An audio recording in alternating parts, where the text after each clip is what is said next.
Hey guys, welcome back to my channel. My name is Parthvi, I am a dietitian और आज इस video में हम देखेंगे difference between enteral and parenteral nutrition. Difference जानने से पहले हमें पता होना चाहिए कि ये है क्या। तो ये है mode of providing nutrition. Nutrition तो हम ऐसे भी प्रोवाइड कर सकते हैं, आप बोलेंगे तो हम ये मेथड्स क्यों यूज़ कर रहे हैं। देखिए, कुछ ऐसी सिचुएशन होती हैं जहाँ पेशेंट या कोई भी पर्सन ओरली खाना नहीं खा सकता।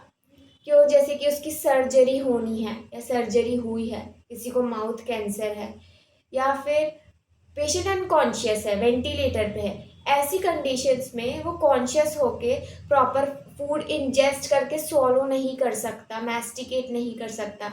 ऐसी सिचुएशन में हम क्या करेंगे? न्यूट्रिशन प्रोवाइड करना बंद तो नहीं कर देंगे।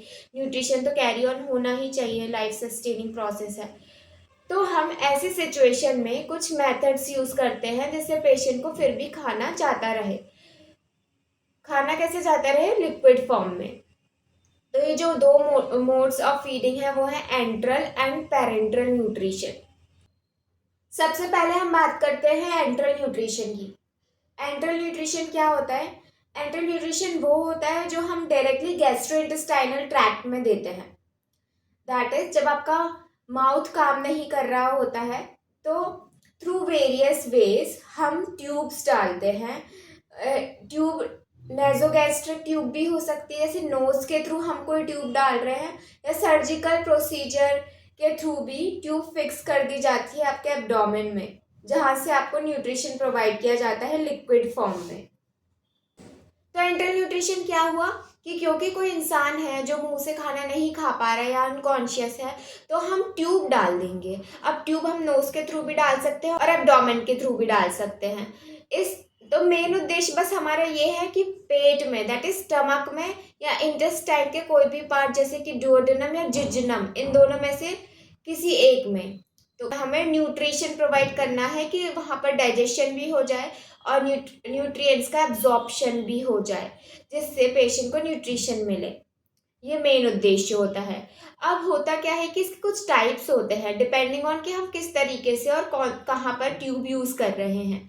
फॉर एग्जाम्पल, जब हम नोज़ के थ्रू ट्यूब यूज़ करते हैं, वो ट्यूब जो पेट तक जा रही है, मतलब जो हम उसे लिक्विड प्रोवाइड कर रहे हैं, लिक्विड फॉर्म में डाइट प्रोवाइड कर रहे हैं, जब वो उसके पेट तक जा रही है तो हम उसे कह देते हैं एनजी ट्यूब, या फिर हम कहते हैं NG tube feeding, nasogastric tube feeding. यहाँ पर मतलब नेसोगैस्ट्रिक मतलब नेजल कैविटी से हम ट्यूब डालते हैं स्टमक तक, जहाँ पर हम जो फीड है वो पेट तक पहुँचा रहे हैं, और फिर पेट के बाद जो हमारा नॉर्मल प्रोसेस होता है डाइजेशन का, वो कैरी ऑन रहेगा।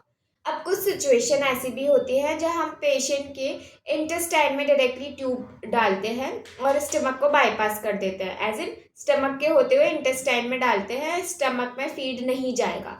ऐसी कौन सी कंडीशन में करते हैं? जब पेशेंट बहुत ज़्यादा एस्पिरेट कर रहा हो या गैस्ट्रोपैरेसिस वाली सिचुएशन हो गई हो, तब ऐसा करते हैं।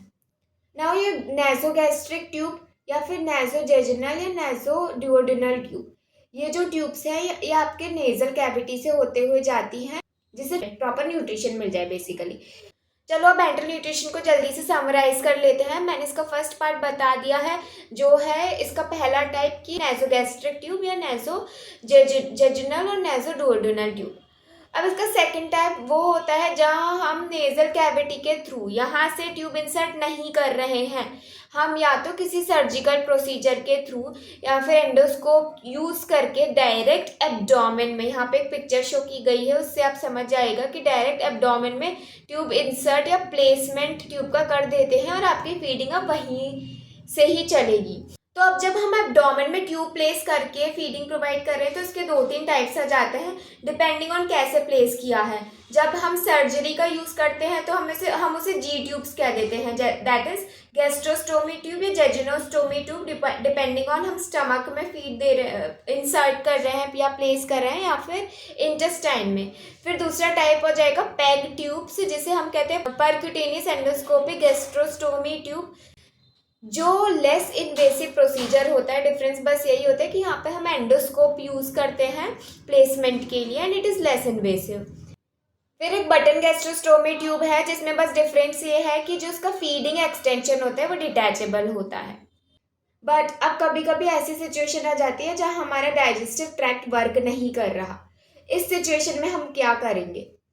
फिर हम ट्यूब के थ्रू भी फीडिंग दे दें बट डाइजेस्ट ही नहीं कर रहा, मेरा स्टमक भी नहीं डाइजेस्ट कर रहा, इंटेस्टाइन भी काम नहीं कर रहा, या फिर कर रहा है तो इरेगुलर वर्किंग हो रही है, या तो बहुत ज़्यादा डायरिया हो जा रहा है पेशेंट को, या पेशेंट बहुत ही ज़्यादा एस्पिरेट कर रहा है, टॉलरेट ही नहीं कर पा रहा फीड।